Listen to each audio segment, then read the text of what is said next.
नमस्कार, SBT news में आपका स्वागत है और पेश है इस वक्त राजस्थान की बड़ी खबरें। राजस्थान के सीकर जिले के प्रमुख धार्मिक स्थल खाटू श्याम जी व जीण माता मंदिर खोले जाने को लेकर सोमवार को जिला प्रशासन ने बैठक ली। मंदिर कमेटी के पदाधिकारियों की उपस्थिति में हुई बैठक में 4 जून को जारी धार्मिक स्थल खोलने की एसओपी को जानकारी दी गई। बैठक में 4 जून को जारी धार्मिक स्थल खोलने की एसओपी की जानकारी दी गई। बैठक में खाटू श्याम मंदिर प्रबंधन ने कहा कि 30 सितंबर तक सरकार की गाइडलाइन के अनुसार मंदिर में दर्शनों की व्यवस्था की जाएगी और इसी तरह से जीण माता मंदिर प्रबंधन ने कहा कि 15 सितंबर तक वे तैयारी करेंगे। भारत सरकार की गाइडलाइन जारी होने के बाद राजस्थान सरकार की ओर से भी गाइडलाइन जारी की गई है। जीडीपी में आई भारी गिरावट से अर्थव्यवस्था पर बुरा असर पड़ा है और इसे लेकर मुख्यमंत्री अशोक गहलोत ने केंद्र सरकार पर ट्वीट के जरिए आरोप जड़े हैं। सीएम ने लिखा कि केंद्र सरकार गिरती जीडीपी को लेकर कोई स्टेप नहीं उठा रही। केंद्र ने सुझाव और चेतावनी को भी नजरअंदाज कर दिया। गहलोत के इस ट्वीट को लेकर भाजपा प्रदेशाध्यक्ष डॉक्टर सतीश पूनिया ने पलटवार किया है। उन्होंने कहा कि अपनी विफलताओं को छुपाने के लिए दूसरों पर तोहमत लगाना गहलोत की पुरानी आदत है। वर्तमान परिस्थितियों में भारत ही नहीं अपितु पूरे विश्व में मंदी छाई हुई है, लेकिन अर्थशास्त्रियों का कहना है कि 2021 में जीडीपी में उछाल आएगा। Indian dairy association Rajasthan chapter की ओर से कोरोना संकट के चलते दुग्ध और दुग्ध उत्पादों के विपणन में आ रही मुश्किलों को लेकर एक वेबिनार आयोजित की गई। इसमें प्रदेश के दुग्ध व्यवसाय से जुड़े व्यक्तियों, किसानों एवं अन्य लोगों ने भाग लिया। इस दौरान स्टेट चैप्टर के अध्यक्ष राहुल सक्सेना ने बताया कि कोविड-19 के दौरान दुग्ध उत्पादन में कमी की संभावना है, लेकिन प्राइवेट डेयरियों की ओर से दुग्ध संकलन लगभग बंद किए जाने और होटल, हॉस्टल, कार्यालय इत्यादि के कार्यरत नहीं होने से दुग्ध एवं दुग्ध उत्पादों के विपणन में कमी आई है। इसके कारण खास तौर पर सहकारी क्षेत्र की डेयरियों के पास घी और पाउडर के स्टॉक काफी अधिक हो गए हैं। जयपुर अंतर्राष्ट्रीय हवाई अड्डे पर आज से फ्लाइट की शेड्यूल में आंशिक रूप से बदलाव देखने को मिल रहा है। आज से इंदौर के लिए पहली फ्लाइट शुरू हुई है। इंदौर के लिए जेट एयरवेज के बंद होने के बाद पिछले 2 साल से एयर कनेक्टिविटी नहीं थी और आज से इंडिगो एयरलाइन से छोटी एटीआर विमान के जरिए एयर कनेक्टिविटी फिर से शुरू की है। पहली बार इंडिगो का कोई एटीआर विमान जयपुर पहुंचा। राजस्थान पुलिस का खुफिया तंत्र इन दिनों गड़बड़ा रहा है और इसका सबसे बड़ा कारण प्रदेश की इंटेलिजेंस पुलिस में 230 से ज्यादा पद खाली होना है। हालांकि सब इंस्पेक्टर से कांस्टेबल तक खाली इन पदों को विशेष चयन के जरिए भरने की कवायद शुरू की जा रही है और राज्य विशेष शाखा ने पदों को भरने के लिए पुलिसकर्मियों से एप्लीकेशन मांगी है।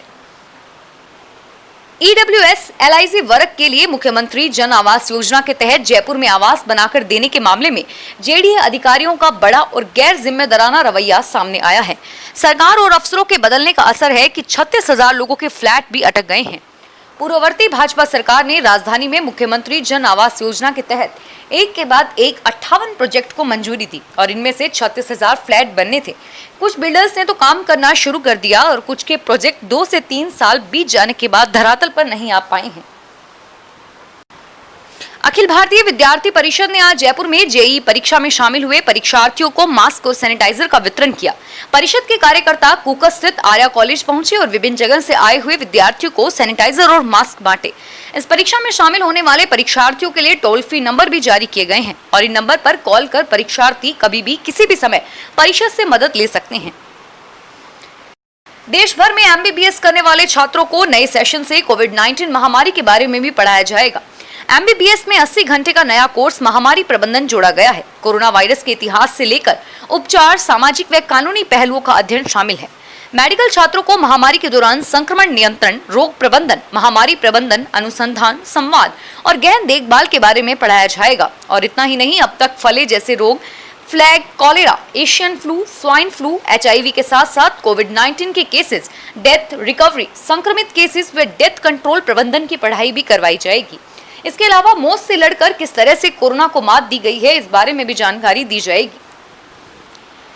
जयपुर में एक रोड की गलत दिशा से निकलने वाली जेसीबी के चालक को टोकने पर हेड कांस्टेबल की वर्दी फाड़कर जान से मारने की धमकी दी गई। इस दौरान हाईवे पर कुछ देर के लिए जाम भी लग गया और यह घटना कानोता थाने की पुरानी चुंगी के पास हाईवे पर हुई।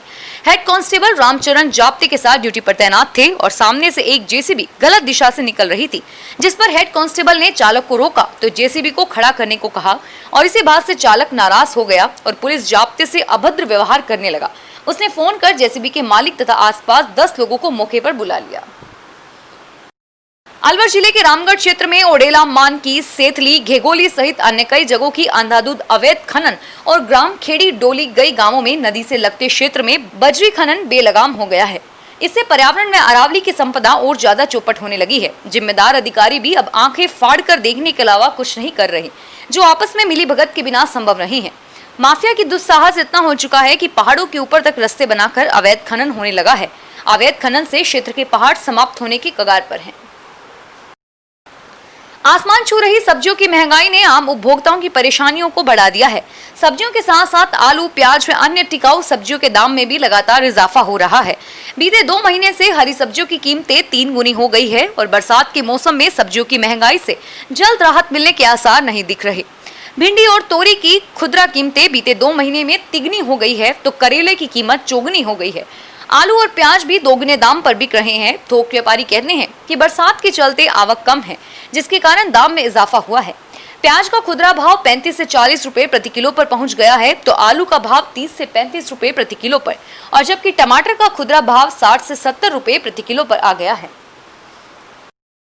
दक्षिणी राजस्थान के साथ ही हाड़ौती में जहां एक और माही डैम और कोटा बोराज के गेट खोल पानी की निकासी की गई, और वहीं दूसरी ओर जयपुर, अजमेर, टोंक शहर की लाइफलाइन माने जाने वाले बिसलपुर बांध में अभी भी पानी की आवक कम हो रही है। पिछले 3 दिनों में बिसलपुर बांध के जल स्तर में सिर्फ 15 सेंटीमीटर की बढ़ोतरी हुई है और 1 सितंबर की सुबह बांध का जल स्तर 313.32 RL मीटर दर्ज किया गया, और वहीं 30 अगस्त को बांध का जल स्तर 313.17 RL मीटर था। बांध अपनी पूर्ण भराव क्षमता के अनुपात में अभी करीब 38% खाली पड़ा हुआ है। न्यू पेंशन स्कीम और हाल ही में केंद्र सरकार की ओर से घोषित की गई राष्ट्रीय शिक्षा नीति को लेकर टीचर्स फेडरेशन ऑफ इंडिया यानी कि STFI ने ऑनलाइन अभियान शुरू कर दिया है। अभियान के तहत इन दोनों ही मुद्दों को लेकर ऑनलाइन हस्ताक्षर अभियान चलाया जाएगा। इसके साथ ही ईमेल के माध्यम से भी STI की ओर से ज्ञापन भेजे जाएंगे। फेडरेशन के राष्ट्रीय उपाध्यक्ष महावीर सिहाग ने बताया कि कोरोना से घिरी आमजद की दुखद स्थिति का लाभ उठाकर और महामारी को अवसर समझकर केंद्र सरकार राष्ट्र की धरोहर सार्वजनिक क्षेत्र के संस्थानों का निजीकरण कर रही है और उन्हें पूंजीपतियों के सुपुर्द कर रही है। चिकित्सा मंत्री रघु शर्मा ने मंगलवार को प्रदेश में कोरोना के बारे में जानकारी दी। चिकित्सा मंत्री डॉक्टर रघु शर्मा ने कहा कि कोरोना से पीड़ित मरीजों की जान बचाना सरकार की सर्वोच्च प्राथमिकता में है। मुख्यमंत्री के निर्देशों पर RUSH अस्पताल के 4 गुना शैय्याओं को हाई फ्लो ऑक्सीजन युक्त किया जाएगा ताकि गंभीर मरीजों के लिए तुरंत हाई फ्लो ऑक्सीजन आसानी से उपलब्ध करवाई जा सके। डॉक्टर शर्मा ने बताया कि कोविड के मरीजों के लिए RUSH में 100 बेड का अतिरिक्त कोविड केयर सेंटर भी बनाया जा रहा है। नीम्स मेडिकल कॉलेज में 25 ऑक्सीजन युक्त बेड और 75 कोविड केयर बेड विकसित किए जा रहे हैं। इसके लिए निजी अस्पतालों को ही अधिकृत किया जा सकता है। चिकित्सा मंत्री ने कहा कि प्रदेश में हेल्थ इंफ्रास्ट्रक्चर को मजबूत करने के साथ ही सरकार का पूरा ध्यान इस क्षेत्र में आ रही मैन पावर की कमी को भी दूर करने पर है। इसी कड़ी में 6310 कम्युनिटी हेल्थ ऑफिसर्स की भर्ती प्रक्रिया आरंभ कर दी गई है। नाबालिग लड़की से अपने ही आश्रम में दुष्कर्म करने के मामले में आजीवन कारावास काट रहे आसाराम को लेकर जल्द ही कुछ नए और सनसनीखेज खुलासे होने वाले हैं। आसाराम को लेकर ये खुलासे कोई और नहीं बल्कि इस केस की जांच करने वाले IPS अधिकारी अजय पाल लांबा करेंगे। वर्तमान में राजधानी जयपुर में एडिशनल पुलिस कमिश्नर के पद पर कार्यरत IPS अजय पाल लांबा ने आसाराम की गिरफ्तारी से लेकर चार्जशीट पेश करने तक की पूरी जांच के बारे में एक किताब लिखी है। Gunning for the God man नामक उनकी यह पुस्तक 5 सितंबर को रिलीज होगी। इस पुस्तक को लेकर काफी चर्चा है। वर्तमान में राजधानी जयपुर में एडिशनल पुलिस कमिश्नर के पद पर कार्यरत IPS अजय पाल लांबा ने आसाराम की गिरफ्तारी से लेकर चार्जशीट पेश करने तक की पूरी जांच के बारे में एक किताब में लिखा है। फिलहाल इस बुलेटिन में इतना ही और फिर हाजिर होंगे तमाम बड़ी खबरों के साथ। SBT न्यूज के वीडियो देखने के लिए हमारे चैनल को सब्सक्राइब करें और नोटिफिकेशन पाने के लिए बेल आइकन पर क्लिक करें। धन्यवाद।